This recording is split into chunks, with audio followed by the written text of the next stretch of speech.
This video lecture is about cryptocurrency, Bitcoin, blockchain technology, presented by me, अभिषेक चित्रांश। ये हमारे Indian economy lecture series का 13th lecture है और ये तीनों ही टर्म इम्पॉर्टेंट हैं, लगातार न्यूज़ में थे इस साल और आगे भी 2-3 साल तक न्यूज़ में रहने के चांसेस हैं, क्योंकि इंडिया के लिए डिसाइडिंग पॉइंट है कि उसको इन टेक्नोलॉजी को अडॉप्ट करना है, लीगलाइज करना है या नहीं। तो जो भी डिस्कशन है इसके थ्रू वो भी देखेंगे हम और इस कॉन्सेप्ट को भी समझते हुए चलेंगे जो इन 3 टर्मिनोलॉजी के थ्रू हमको समझना है। फर्स्ट है ब्लॉकचेन टेक्नोलॉजी। तो कैसे आप डिफाइन करते हैं कि क्या है ब्लॉकचेन टेक्नोलॉजी? तो इसका एक रिवर्स टेक्नोलॉजी जो होता है वो ये है कि सेंट्रलाइज्ड कंप्यूटराइज सिस्टम, जो इसका ठीक अपोजिट है। तो जहाँ पर एक मास्टर कंप्यूटर होगा जिसमें सारी इन्फॉर्मेशन सेव होंगी और वो ऑपरेट करके पर्टिकुलर नोड तक, इट मीन्स पर्टिकुलर कंप्यूटर या पर्टिकुलर मोबाइल तक वो इन्फॉर्मेशन को सेंड करेगा। तो वो सेंट्रलाइज सिस्टम है। लेकिन ब्लॉकचेन टेक्नोलॉजी किसमें बिलीव करता है? डिस्ट्रीब्यूटेड लेजर सिस्टम में। इट मीन्स इसमें ऐसा कोई भी सेंट्रल हब नहीं है जहाँ पर सारी इन्फॉर्मेशन को स्टोर किया जाए। ये किस पे बेस्ड है कि जैसे ही कुछ एक्टिविटी उसमें क्रिएट होती है वो एक साथ उससे कनेक्टेड हर किसी के कंप्यूटर पे या हर किसी के मोबाइल पे सेंड कर दिया जाता है और वो लेजर जो मेंटेन किया गया है उस एक्टिविटी से रिलेटेड वो हर एक इंडिविजुअल के मोबाइल या कंप्यूटर पर होगा जो भी इस टेक्नोलॉजी से कनेक्टेड है। इट मीन्स अगर कभी हैकिंग एक्टिविटी को रिस्पॉन्ड करना है तो सबसे अच्छा जो रेजिलिएंट है, अपने आप को प्रोटेक्ट करने में कैपेबल है, वो है ब्लॉकचेन टेक्नोलॉजी। जबकि सेंट्रलाइज सिस्टम में अगर एक बार सेंट्रल सर्वर हैक कर लिया गया तो उन सारी इन्फॉर्मेशन को डिलीट या उन पर कमांड किया जा सकता है जिसके दम पर वो पूरा सिस्टम बेस्ड था। जबकि इसमें ऐसा कुछ भी नहीं। आप एक मोबाइल से या दूसरे कंप्यूटर से उसके लेजर को डिलीट करने की कोशिश भी करें तो भी नहीं हो पाएगा और बाकी सारे ही, या कि आपने उसको हैक करके कंट्रोल भी कर लिया तो भी आप उसमें कुछ चेंज नहीं कर सकते क्योंकि इसमें कुछ भी करेक्शन करने की परमिशन नहीं है। तो अच्छी टेक्नोलॉजी है ब्लॉकचेन टेक्नोलॉजी और इसका फ्यूचर ब्रॉड है और इसको किस किस तरीके से यूज किया जा सकता है इस पे लगातार वर्ल्ड लेवल पर भी रिसर्च चल रही हैं और इंडिया पर भी इसका इन्फ्लुएंस बहुत अधिक रहता है। तो ब्लॉकचेन टेक्नोलॉजी हमारे इस डायग्राम में हम समझें तो नंबर 1 और नंबर 2 जो दिया है ब्लॉक, हम ये मान लेते हैं कि ये वो व्यक्ति हैं जिन्होंने ब्लॉकचेन टेक्नोलॉजी का इनिशियल लेवल पर लेजर स्टार्ट किया। इनके बाद वो ट्रांजैक्शन हुआ और ट्रांजैक्शन होकर के 1 ने ट्रांजेक्ट किया 3 को और 4 को, 2 ने ट्रांजेक्ट किया 5 को और 6 को। लेकिन ऐसा नहीं है कि इस ट्रांजैक्शन की इन्फॉर्मेशन जब 1 ने ट्रांजेक्ट किया तो सिर्फ 1 के पास होगी। जैसे ये ट्रांजैक्शन कंप्लीट होता है 3 और 4 के बीच में तो 1 ये इन्फॉर्मेशन 1 और 2 के बीच में भी शेयर की जाएगी, ये इन्फॉर्मेशन 1 और 3 के बीच में भी शेयर की जाएगी और यही इन्फॉर्मेशन 1 और 4 के बीच में शेयर की जाएगी। इसका मतलब ये 3 अलग अलग ब्लॉक क्रिएट हुए जो चेंड हो गए आपस में। नेक्स्ट है जब ये 3 ने 7 को ट्रांजेक्ट किया तो ये इन्फॉर्मेशन 1 के पास भी जाएगी, ये इन्फॉर्मेशन 4 के पास भी जाएगी और यही इन्फॉर्मेशन 7 के पास भी जाएगी। तो इस तरीके से फिर से 3 ब्लॉक क्रिएट हुए जो 1 और 3 के बीच में, 3 और 4 के बीच में और 3 और 7 के बीच में। इस तरीके से लगातार लेजर में एंट्रीज जनरेट हो रही हैं और आप एक लेवल पर भी ट्रांजैक्शन देख रहे होते हैं। जो फर्स्ट ट्रांजैक्शन था जिसमें 1 और 2 के बीच में शेयर किया गया था, जिसको आपने ब्लू लाइन से शो किया है, ये भी एक चेन की तरह बिहेव कर रहे थे, ये भी एक ब्लॉक की तरह बिहेव कर रहे थे। उसके नीचे आपने 3, 4, 5 और 6 इसको देखा, ये भी किसकी तरह बिहेव कर रहे हैं? एक ब्लॉक, एक चेन के तरीके से बिहेव कर रहे हैं, जिसको आपने ग्रीन कलर से रिप्रेजेंट किया है। उसके नीचे आपने 7, 8, 9, 10 को रिप्रेजेंट किया, वो भी एक ब्लॉक और चेन के तरीके से रिप्रेजेंट हो रहे हैं, जिसको आपने वाइट कलर के एरो से रिप्रेजेंट किया है। इसी तरीके से एक वर्टिकल चेन भी, एक ऊर्ध्वाधर चेन भी आप देख रहे हैं, जहां 1 का ट्रांजैक्शन 3 के साथ और 3 का ट्रांजैक्शन 7 के साथ ये एक चेन के तरीके से बिहेव कर रहे हैं। तो इस चेन का अरेंजमेंट है इस पूरे के पूरे ब्लॉक्स के बीच में, इसलिए आप इस टेक्नोलॉजी को इस तरीके से टर्म करते हैं ब्लॉक चेन टेक्नोलॉजी। बेसिकली किस पे बेस्ड है? ये डिस्ट्रीब्यूटेड लेजर सिस्टम पर बेस्ड है। लेजर सिस्टम क्या है? वो एक फ़ाइल तरीके से, एक इन्फॉर्मेशन जिसमें कि आप सारे ट्रांजेक्शन की इन्फॉर्मेशन को सेव करके रखते हैं, वो लेजर वो कैसा है, डिस्ट्रीब्यूटेड है, ना कि सेंट्रलाइज्ड है। आई होप कि आपको यहाँ पर ब्लॉकचेन टेक्नोलॉजी क्लियर हो गई हुई है। बाकी सारे जो राइटअप हैं वो इस तरीके से इसमें दिए हुए हैं, आप इसको पुश करके या आप इसको पॉज करके या स्क्रीनशॉट ले करके नोट्स मेंटेन कर सकते हैं। नेक्स्ट डिस्कशन है क्रिप्टो करेंसी का। तो क्रिप्टो करेंसी वर्ड क्या क्या यूज़ किया गया है, क्रिप्टो और करेंसी। करेंसी का मतलब है मीडियम ऑफ एक्सचेंज। कुछ भी आपको ट्रेड करना है तो उसमें मीडियम ऑफ एक्सचेंज के लिए जिस कमोडिटी को या जिस भी चीज़ को आप यूज़ कर रहे होंगे वो करेंसी कहलाएगा। यहाँ पर एक करेंसी कैसी है, क्रिप्टेड है। इसका मतलब इसको कोड किया गया है, और कोड होने के बाद इसको डी कोड करने के लिए एक पर्टिकुलर इंडिविजुअल ही डी कोड कर सकता है, हर कोई नहीं। फॉर एग्ज़ाम्पल कि किसी एक ने माइनिंग के थ्रू एक करेंसी जनरेट किया, जैसा कि सबसे अच्छा एग्जांपल इसका बिटकॉइन है। माइनिंग के थ्रू एक करेंसी जनरेट किया। माइनिंग क्या प्रोसेस है, एक पजल सॉल्व करने जैसी प्रोसेस है। फॉर एग्ज़ाम्पल अगर आप कोई गेम खेलते हैं अपने मोबाइल में, जैसे कि मारियो, तो उसमें आपको हर एक 2-4 स्टेप के बाद कॉइन जनरेट होते हैं। इसी तरीके से मान लेते हैं कि वो पूरा मारियो का 20 या 25 लेवल बनाया जाए और कहा जाए जो कोई 25 लेवल पार कर जाएगा उसको 25th लेवल के बाद ही जा कर के वो ये एक कॉइन जनरेट होगा। तो ये प्रोसेस टफ हो गई। इसी तरीके से एक लॉगरिथमिक गेम कंसिडर किया गया, पजल कंसिडर की गई, जिसको सॉल्व करने के लिए टाइम टेकिंग प्रोसेस भी है और बहुत अधिक एनर्जी कंज्यूम होती है। और ये सिर्फ और सिर्फ किस पे किया जा सकता है, एक सुपर कंप्यूटर पे। तो उस सुपर कंप्यूटर पे उस पजल को सॉल्व करने पर एक बिटकॉइन जनरेट होता है। उस बिटकॉइन को फिर फर्दर ट्रेड के तरीके से आप यूज़ कर सकते हैं। क्योंकि इसको जनरेट करने का टास्क टफ है, इसलिए इस प्रोसेस को अपनाया गया, जिससे कि बहुत ईजिली अगर अधिक बिटकॉइन जनरेट हो गए, अधिक क्रिप्टो करेंसी जनरेट हो गए, तो उसकी वैल्यू मार्केट में कम हो जाएगी। नेक्स्ट है, तो क्रिप्टो करेंसी को जिसने जनरेट किया उसने उसका ट्रांजेक्शन किया नेक्स्ट पर्सन को जिसको उसकी रिक्वायरमेंट थी। तो जनरेट करने वाले व्यक्ति के पास एक इस बात का पावर है कि वो हर एक ट्रांजेक्शन पर, क्योंकि जनरेट उसने किया है उस करेंसी को, तो हर एक ट्रांजेक्शन पर कुछ एक फ़ीस कंसीडर कर सके। तो जितना वो डिसाइड कर देगा उस करेंसी में या उस बिटकॉइन में, उतनी फ़ीस हर ट्रांजेक्शन में उसको उसके अकाउंट में आती चली जाएगी। उस बिटकॉइन को जिस एड्रेस पे उसने सेंड किया, वो एड्रेस का रिसिपिएंट जो होगा सिर्फ वही उस बिटकॉइन के इन्फॉर्मेशन को डिकोड कर सकता है और उसको अपने पास एज अ ओनर रख सकता है।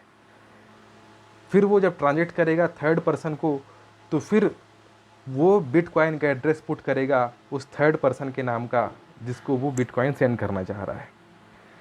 इससे थर्ड पर्सन ही है जो उसको डिकोड कर पाएगा, उसके अलावा और कोई नहीं। जबकि ये इन्फॉर्मेशन इस नेटवर्क से जुड़े हर एक मोबाइल और कंप्यूटर में लेज़र एंट्री के थ्रू प्रोवाइड की जा रही है, लेकिन उसको डीकोड करने का जो ऑप्शन है वो सिर्फ उस व्यक्ति के पास है जिसके बिटकॉइन एड्रेस या जिसके एड्रेस के साथ वो बिटकॉइन को या क्रिप्टो करेंसी को सेंड किया गया है।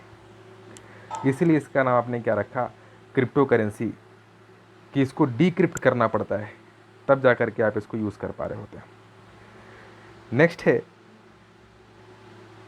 जैन लेंस्की ने एक 6 पैरामीटर डिसाइड किए कि कोई भी करेंसी अगर ये 6 पैरामीटर को फुलफ़िल कर पाएगी तो ही हम उसको क्रिप्टो करेंसी के तरीके से कंसिडर करेंगे।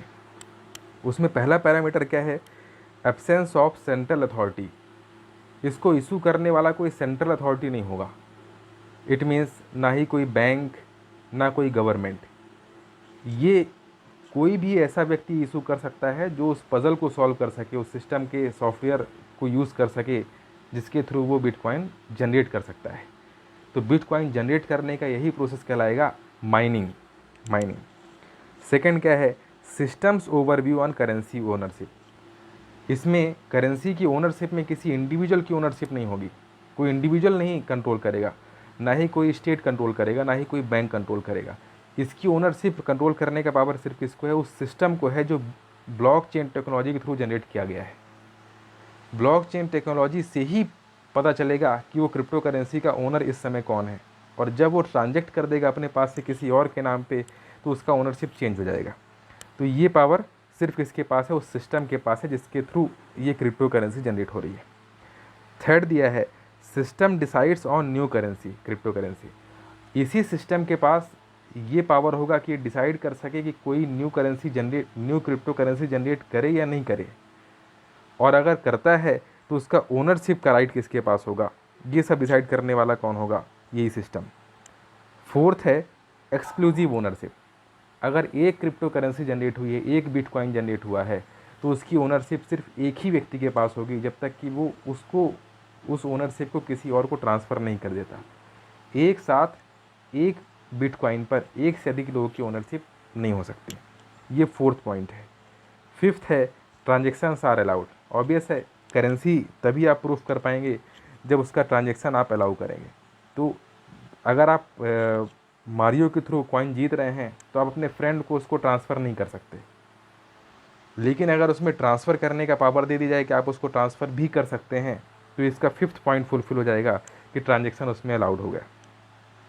सिक्स्थ पॉइंट है in case of two simultaneous instruction. अगर किसी एक इंडिविजुअल ने एक साथ एक क्रिप्टो करेंसी के लिए या एक बिटकॉइन के लिए दो ऑर्डर प्लेस कर दिए कि ये ए एड्रेस पे भी जाए और ये बी एड्रेस पर भी जाए एक ही बिटकॉइन के लिए, तो उनमें से अधिक सिर्फ एक ही ट्रांजेक्शन फुलफिल होगा, दोनों नहीं फुलफिल हो सकते।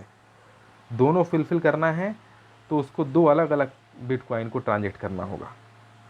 हाँ, एक ही समय में एक से अधिक एड्रेस पर ट्रांजेक्शन किया जा सकता है, लेकिन अलग अलग बिटकॉइंस के थ्रू, ना कि एक ही बिटकॉइन के थ्रू। ये सिक्स्थ पॉइंट है। जब भी ये 6 कंडीशन सेटिस्फाइड होंगे तब जा कर के आप कहेंगे कि ये करेंसी कैसी है, क्रिप्टो करेंसी है। ऐसा जॉन लाजंस्की का कहना है, जो कि रिसर्च कर रहे हैं क्रिप्टो करेंसी के ऊपर। यही है कुछ लिखे हुए तरीके से ये पॉइंट्स हैं, पॉज करके या स्क्रीनशॉट लेकर आप नोट्स क्लियर कर लेंगे। नेक्स्ट टॉपिक जो डिस्कस करना है वो है बिटकॉइन। तो बिटकॉइन भी क्रिप्टो करेंसी का एक एग्जाम्पल है। सबसे पहले यही फेमस हुआ, इसलिए आप क्रिप्टो करेंसी के लिए बिटकॉइन को एक सिनोनिमस के तरीके से यूज़ कर सकते हैं। इसमें वही सारी प्रोसेस हैं जो हमने ब्लॉकचेन टेक्नोलॉजी और क्रिप्टो करेंसी में भी समझा, कि इसमें कोई सेंट्रलाइज्ड अथॉरिटी नहीं होगा, कोई एक मीडिएटर नहीं होगा, ये पीर टू पीर ट्रांजेक्शन है। इसका मतलब एक कंप्यूटर या एक मोबाइल होल्डर जिसके पास ओनरशिप है किसी बिटकॉइन की, वो उसको ट्रांजेक्ट करेगा किसी दूसरे कंप्यूटर या किसी दूसरे मोबाइल में उस बिटकॉइन के एड्रेस के साथ में। इसमें कोई तीसरा mediator, bank, government, financial institution कोई इन्वॉल्व नहीं होंगे। ये पीर टू पीर कनेक्टिविटी है। तो जहाँ जिस नेटवर्क तक वो जा रहा है उसको कहते हैं नोड, जैसा इसमें मेंशन किया गया है। क्रिप्टोग्राफी यूज़ की गई है जिससे कि आप उसको क्रिप्ट कर सकें, जिसको आप उसको कोड कर सकें। 2008 में ये कॉन्सेप्ट बिटकॉइन का डेवलप किया गया, जिसमें जो क्रेडिट दिया गया है वो उसको सातोशी नाकामोटो को। किसी को क्लियर नहीं है वर्ड में ये कोई एक इंडिविजुअल है या ग्रुप ऑफ इंडिविजुअल है। ये एक सूडो नेम है जिसमें ये उस पर्टिकुलर इंडिविजुअल की आइडेंटिटी नहीं है, बल्कि वो इस नाम से इसको इंट्रोड्यूस करता है मार्केट में। 2009 में इसको इंट्रोड्यूस कर दिया गया था, तब से लगातार डिस्कशन में रहा है। Next, bitcoins are created as a reward for a process known as mining. हमने डिस्कस कर लिया कि माइनिंग क्या प्रोसेस है और किस तरीके से होता है। Users can send bitcoins to multiple recipients. ये भी डिस्कस किया कि बिटकॉइंस जिसके पास हैं वो मल्टीपल रेसिपिएंट्स को एक ही ट्रांजेक्शन के थ्रू सेंड कर सकता है, लेकिन एक ही बिटकॉइन को अलग अलग लोगों को ट्रांजेक्ट नहीं कर सकता। ये दो चीज़ें अलग अलग हैं। नेक्स्ट है, जो माइनर है जिसने सब कॉइन को क्रिएट किया है वो पजल सॉल्व करके, उसके पास पावर है कि वो फीस लगा सके हर एक ट्रांजेक्शन पर, और वही फीस उसका क्या होगा, एक रिवार्ड होगा। और इस फीस को किस तरीके से कलेक्ट करना है, कॉइन बेस के तरीके से, वो कहलाएगा कॉइन बेस। नेक्स्ट है, इसी नाकामोटो ने एक एक्सटर्नल लिमिट भी अप्लाई किया कि सबसे अधिक 21 मिलियन बिटकॉइन जनरेट किया सकते हैं, उससे अधिक नहीं जनरेट किया जा सकते। ये इसका एक बाउंडेशन है। कुछ और एग्जांपल्स भी हैं क्रिप्टो करेंसी के बिटकॉइन के अलावा भी, जैसे Ethereum, Ripple, Litecoin, EOS, Tether, Libra. Libra important है क्योंकि ये फेसबुक का कहना ऐसा है कि क्रिप्टो करेंसी के पीछे मेन प्रॉब्लम क्या है, कोई सेंट्रलाइज्ड अथॉरिटी नहीं है जो उसको गारंटी कर सके, इसलिए हर कंट्री की गवर्नमेंट बैकफुट पर हैं और इसको एक्सेप्ट नहीं करना चाह रहे। लेकिन अगर फेसबुक अपने एसेट के थ्रू गारंटी करता है कि ये हमने इशू किया है, इसके पीछे गारंटर हम हैं, उस कंडीशन पे पॉसिबल है कि इसको हर कंट्री एक्सेप्ट करने के लिए ईजिली रेडी हो जाए। तो लिब्रा इम्पॉर्टेंट है जो फेसबुक सपोर्ट कर रहा है जिसको। नेक्स्ट है मोनेरो और बाइनेंस कॉइन। बाइनेंस कॉइन हम आगे चल कर भी देखेंगे इंडिया के पर्सपेक्टिव में। क्या है current news related to crypto currency, उसमें ये कि आरबीआई ने 6 अप्रैल 2018 में एक सर्कुलर इशू किया और उस सर्कुलर के थ्रू सारे बैंक्स को, सारे फाइनेंशियल इंस्टीट्यूशन को बैन कर दिया कि आप उस ट्रांजेक्शन को कंप्लीट ना करें जो बिटकॉइन परचेज या सेल करने में आपके थ्रू किया जा रहा है।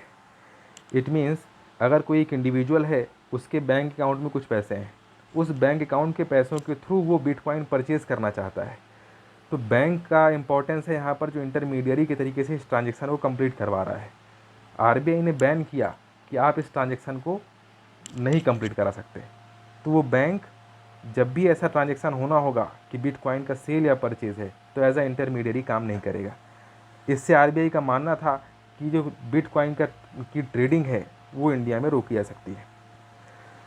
एज अ रिज़ल्ट कई सारे पीआईएल फाइल हुए और उसके बाद सुप्रीम कोर्ट ने 4 मार्च 2020 में एक जजमेंट दिया और उस जजमेंट के थ्रू ये कहा गया कि आरबीआई ने जिस तरीके से इतना ह्यूज क्वांटिटी का बैन क्रिएट किया है वो उतना प्रोपोर्शनेट नहीं है। तो जो लॉस शो कर रहा है आरबीआई कि ये लॉस हो सकता है क्रिप्टो करेंसी के थ्रू, उसके कंपैरिजन में ये बैन लगाने का जो एक्शन है वो डिसप्रोपोर्शनेट है, बहुत अधिक है। तो ऐसा किया जाना गलत है और उसने इस बैन में स्टे लगा दिया एपेक्स कोर्ट ने, और ये कहा कि कोई भी ऐसा नया काम, कोई भी ऐसी नई इंडस्ट्री जो किसी एग्जिस्टिंग लॉ को वायलेट नहीं करता है, उसको चलाना हर सिटीजन का क्या है, फंडामेंटल राइट है। उसको वो अडॉप्ट कर सकता है एज आ ट्रेडिंग एक्टिविटी, उसमें कोई बाउंडेशन लगाना फंडामेंटल राइट्स का वायलेशन कहलाएगा। और इस तरीके से सुप्रीम कोर्ट ने इस बैन को रिमूव कर दिया, अपलिफ्ट कर दिया। और जैसे ही बैन रिमूव हुआ, वैसे बहुत से क्रिप्टो करेंसी के प्लेटफॉर्म जो बैन लगने के बाद से इंडिया से मूव कर चुके थे सिंगापुर और अदर प्लेसेस में, वो वापस आने स्टार्ट हो गए। और अभी आरबीआई ने डिसाइड किया है कि वो फिर से एक लिटिगेशन फाइल करेगा रिव्यू के लिए कि सुप्रीम कोर्ट अपने इस जजमेंट को रिव्यू करे जो उसने सुना दिया है। नेक्स्ट है गवर्नमेंट, जो ग्लोबल डिसेंट्रलाइज क्रिप्टो करेंसी है उसमें एक बाइनेंस ग्रुप है जो रिसेंटली न्यूज़ में रहा, जिसने इंडिया में ब्लॉकचेन टेक्नोलॉजी और क्रिप्टो करेंसी को अडॉप्ट करने के लिए वर्ल्ड लेवल पर एक फ़ंड जनरेट किया, जिसका नाम दिया गया blockchain technology fund for India. और इसका अमाउंट कितना है, $50 मिलियन का, इट मीन्स 370 करोड़ रुपीज़ का। और इस बाइनेंस कंपनी ने मुंबई में एग्जिस्ट कर रहे वजीर एक्स को 2009 में एक्वायर भी कर लिया था।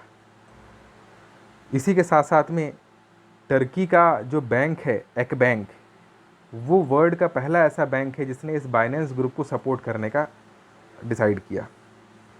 और इस तरीके से जो लास्ट न्यूज़ है वो ये है कि एक बिट बडी करके इंटरनेशनल मार्केट में एक मार्केट प्लेस है बिटकॉइन का, वो अब इंडिया में भी लॉन्च होने का उसने अनाउंस कर दिया। और इसका ऐप प्ले स्टोर में अब अवेलेबल होगा, जहां से लोग डायरेक्टली इसको डाउनलोड करके और बिटकॉइन में सेल या परचेज़ कर सकेंगे। कुछ अदर टर्म्स जिसको समझना इम्पॉर्टेंट है, उसमें से एक है फिएट मनी। तो फिएट मनी वो मनी वो करेंसी जो एक गवर्नमेंट इशू करती है, लेकिन गवर्नमेंट इशू करने के साथ में उस करेंसी का खुद का कोई इंट्रिंसिक वैल्यू नहीं होता, वो पूरा का पूरा उस इशू करने वाले अथॉरिटी के ट्रस्ट पर बेस्ड होता है। जैसे कि अभी जो एग्जिस्ट कर रहा है 2000 रुपीज़, 500 या 100 रुपीज़ का नोट, ये पेपर करेंसी है और इस पेपर की वैल्यू 2000 रुपीज़ नहीं है इंट्रिंसिक वैल्यू, लेकिन फिर भी आप इसको 2000 रुपीज़ का मान करके ट्रेड कर रहे हैं क्योंकि इसके पीछे गवर्नमेंट का ट्रस्ट है। तो वो फिएट मनी कहलाएगा, जिसकी खुद की कोई वैल्यू नहीं होती। तो कैसे अलग है ये लीगल टेंडर से? लीगल टेंडर से इस प्रकार से अलग है कि लीगल टेंडर का मतलब जो करेंसी को गवर्नमेंट ने अपने कंट्री में चलने के लिए लीगल घोषित किया है, लीगल टेंडर के तरीके से एक्सेप्ट किया है। तो फिएट मनी भी लीगल करेंसी हो सकती है, लेकिन उसके अलावा कमोडिटी मनी भी लीगल करेंसी हो सकती है, लीगल टेंडर हो सकता है। फॉर एग्जांपल, अगर गोल्ड का कॉइन गवर्नमेंट ये एक्सेप्ट कर ले कि अब कंट्री में गोल्ड का कॉइन यूज़ होगा किसी भी कॉमर्शियल ट्रांजेक्शन के लिए, और उस गोल्ड कॉइन में जितना अमाउंट उसका लिखा हुआ हो उतना ही उसका वैल्यू भी हो इंट्रिंसिक, मतलब उस सोने को बेचने में, उस गोल्ड को बेचने में उतना पैसा मिल जाए जितना उसके ऊपर फेस वैल्यू लिखी हुई है, तो ये कहलाएगा कमोडिटी मनी। और गवर्नमेंट ने इसको कहा है कि कंट्री में एक्सेप्ट किया जाएगा, इसलिए ये लीगल टेंडर है। It means money fiat money भी हो सकता है जिसकी कोई वैल्यू नहीं है इंट्रिंसिक, वो सिर्फ ट्रस्ट पे बेस्ड है। वही मनी कमोडिटी मनी भी हो सकता है जिसमें सिर्फ ट्रस्ट नहीं बल्कि उसकी खुद की इंट्रिंसिक वैल्यू भी है। और इनमें से किसी भी एक मनी को गवर्नमेंट अगर अपने कंट्री में चलने के लिए लीगल मनी के तरीके से डिक्लेयर करती है तो वो लीगल टेंडर भी कहला सकता है। ये कुछ टर्म्स हैं और इसके डिफरेंस जो हम लोगों को क्लियर देख के चलना है। इस तरीके से आपका ये लेक्चर कंप्लीट होता है। नेक्स्ट लेक्चर में कुछ नया टॉपिक डिस्कस कर रहे होंगे। तब